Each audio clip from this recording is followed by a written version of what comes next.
लातूर पोलिसांनी अवैध 19 लाखांच्या गुटख्यावर कारवाई करून 3 आरोपींना केले जेरबंद. पोलीस अधीक्षक अमोल तांबे, अपर पोलीस अधीक्षक मंगेश चव्हाण यांच्या मार्गदर्शनात अवैध धंद्यावर कठोर कारवाईसाठी मोहीम जिल्ह्यांमध्ये राबविण्यात येत आहे.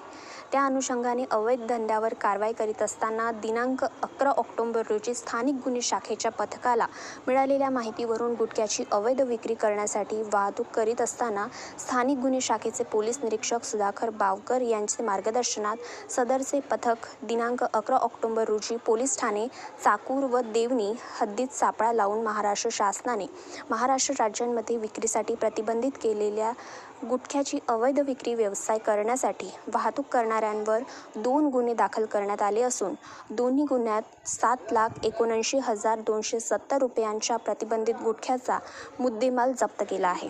तसेच गुन्ह्यांमध्ये वापरलेली 11,50,000 रुपयाची 2 चारचाकी वाहनाचा एकूण 19,29,270 रुपयाचा मुद्देमाल जप्त करण्यात आला आहे.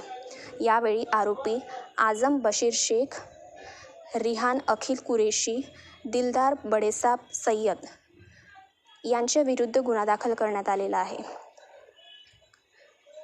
लातूरसह संपादक रणजित मस्की.